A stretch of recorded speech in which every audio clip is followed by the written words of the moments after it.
welcome to Media Glitch. I'm your host for this segment, Miranda, and I've got with me the one, the only, the immaculate...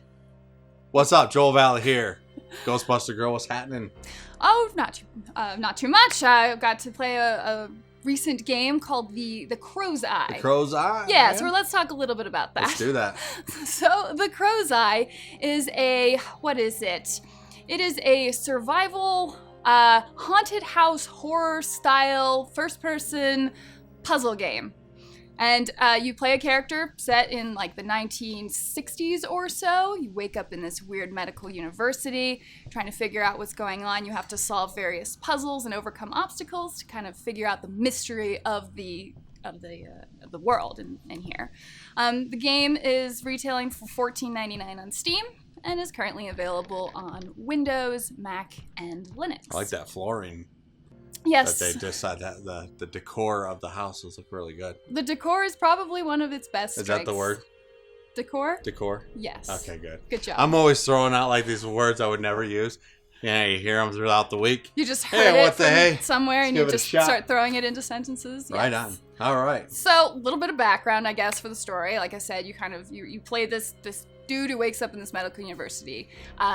There is this crazy mad scientist that is talking to you through an intercom, and he is doing his best to channel Mark Hamill because he is straight up impersonating the Joker. Really? Oh yeah, and it's like BioShock too, then, right? So I hear. Isn't that how they So full talk disclosure, I haven't played BioShock. Don't admit it right here.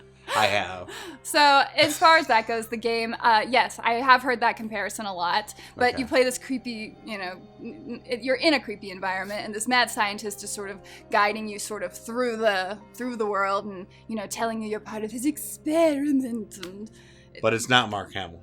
It's You not. check the credits. It's not. So it Okay. comes from a company, 3D2, I believe, out of Right. Barcelona, Spain. Right on. So the company's too small to hire Mark Hamill, I figured. Well, maybe in the sequel, The Crow's Eyes.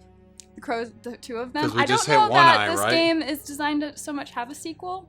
So as far as gameplay goes, it's a little bit confusing. Let's start with positive. Right. So big strength of the game is the atmosphere. It's a really strong part of the game because it's a very immersive environment. I feel I'm not really great at first person, so it's always kind of awkward for me, but they do a really good job giving you these sort of Silent Hill-esque environments. You're in this totally dilapidated mansion that's been converted into a medical university.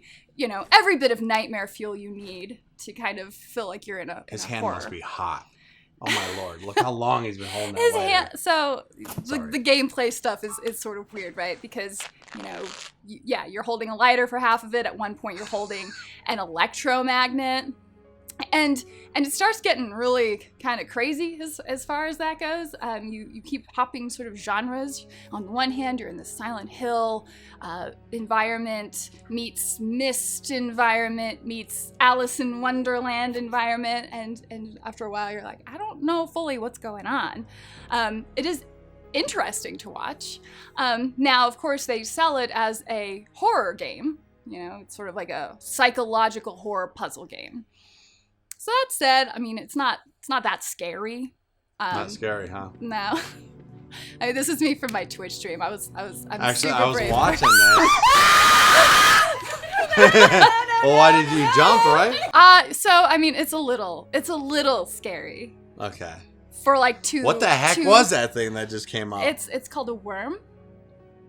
I mean, it's not a worm I've ever seen. I've had worms. Yeah. Third world So- problems, all kids. So anyway, there's like two of those jump scares throughout the whole game. You do not really get much of the Right. thriller horror stuff, and there's a lot of creepy scenes they set up. You see a lot of weird, creepy imagery because medical experiments happening, and the Crow's Eye. Gee, I wonder what they could be. What does a crow's eye mean? Did you already say that and I missed it? No, but What's a crow's eye? So I mean, not to get into particularly spoilers, if you can sort of figure out what's okay, going don't spoil on. it for the kids at home. I'm sorry. It doesn't take. I mean, okay, it's a medical university with humans as test subjects. Oh, they're turning them into animals? I like it. Now, as far as the story goes, the story does get more intriguing as you go along. You find out that these students had gone missing 20 years ago. You're exploring what's going on. You're picking up these recordings of different investigators on the team. One of them's this private investigator trying to figure out what's going on. You're finding letters from all over the facility. You find out your hand's not real and No. cannot be burnt. You find out there's like 8,000 block puzzles in this game. Every Wow. time you turn around, you're picking up blocks. First I don't person know. Tetris. Sort of. I mean, then you've got this going on. I mean, you kind of enter this weird sci-fi room from like the weird creepy horror. And so that's where you have a lot of genre flipping. And so tonally, it's a bit of a confused story. It's not a bad story. It is interesting. I found the ending to be, not spectacular, but it's an indie film. They started small and they've been working on it for a couple years. So, Right. I mean, credit where credit's due. They sold it with the atmosphere. The music is actually really fantastic, and they sell that as a separate soundtrack. So I would say if you could get it on sale, it's worth picking up. If you're really into horror movies, if you're really into horror games and survival horror RPGs and stuff like that, this is going to be really, really lightweight for you. Like, Okay. I'm super lightweight on horror, and this was fine. Might be a good introduction title for someone who's like, Right, who doesn't want to deal with like they don't combat. want to go full PT yet. You might not know what that means, but I like know. Ashley's got you scared. Does the PT scare you a little bit? I I couldn't walk by a cracked door for a month. That's great. Oh, yeah, see, no. I still don't want And to buy Silent cracked Hill doors. has always been like my top tier terror Right. game. So this is nothing like that. You do not have anywhere near the combat system, and the combat, all 2 events that might have combat in it, is just really... I don't know if I don't know why it's in the game. Drank on this show, but I got to. So anyway, as I was far as a about to cough, recommendation...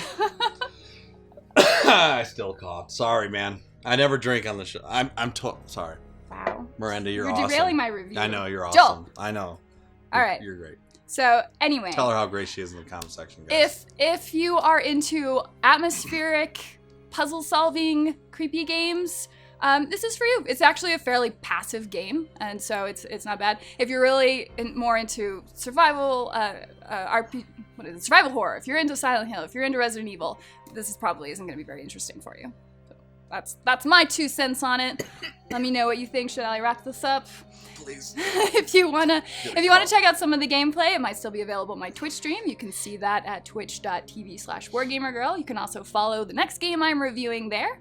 Mhm. And if you liked this review, definitely make sure to give it a like. Don't forget to subscribe to Media Glitch so that you can see more of me and Joel, I guess. And yeah, so have a great day. Thanks for watching. Bye-bye. Oh, man. Man, he was like stroke busting trying to hold that in. I think I almost saw it.